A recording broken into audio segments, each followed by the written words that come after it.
And next negative వచ్చేసి 8 hours duty stations లో ఉన్నప్పుడు సెక్యూరింగ్స్ ఎక్కువ పడినప్పుడు మాత్రం నేను పిండేస్తారు మామూలుగా కాదు అసలు. ఎందుకురా ఈ జాబ్, ఇంత పీస్ఫుల్ జాబ్ అని ఇప్పుడు నేను చెప్తున్నాను కదా పాజిటివ్స్ లో, ఇది ఇంటి దగ్గర ఉంటాడు పీస్ఫుల్ అనేసి.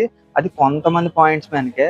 ఇంకో కొంతమందికి అయితే స్టేషన్స్ లో సెక్యూరింగ్ అనుకొని ఇవి అనుకొని అవ అనుకొని తిప్పుతానే ఉంటారు. అలాంటోళ్ళు ఇప్పుడు పాయింట్స్ మ్యాన్ ఉన్న వాళ్ళు చాలా మంది ఏఎల్పీకి వచ్చారనమాట. ఎందుకురా వచ్చేసావు ఇంత మంచి జాబ్ అంటే, వాళ్ళు ఈ side of points man duty చెప్పారన్నమాట. ఏంటి కంటిన్యూస్ వర్క్, కంటిన్యూస్ షంటింగ్లు చేసుకోవడం, కప్లింగ్లు చేసుకోవడం, సెక్యూరింగ్లు చేసుకోవడం, ఇవి అసలు గ్యాప్ లేకుండా అవుతాయి అన్నమాట. సో అందుకే చాలా మంది ప్రిఫర్ చేయరు. అంటే నీకు వచ్చే లొకేషన్ బట్టి ఉంటది. నెగిటివ్ శాలరీ మామ. శాలరీ ఎంత వస్తుంది, ఏటి వస్తుంది, అసలు ఎందుకు వీడికి తక్కువ వస్తుంది అనేది ఈ వీడియోలో చెప్దాం అనుకున్నాను. కానీ శాలరీ ఎంత వస్తుంది, వీడికి ఎందుకు ఎంత వస్తుంది, ఇంకా సైడ్ ఇన్కమ్ ఏమైనా వస్తుందా లేదా, ఇవి కూడా మాట్లాడుకుందాం. సో శాలరీ అని కమెంట్ చేయండి, నెక్స్ట్ వీడియో చెప్తాను అని ఏం లేదు, కానీ వీడియోకి మాత్రం లైక్ కొట్టండి మర్చిపోద్దు.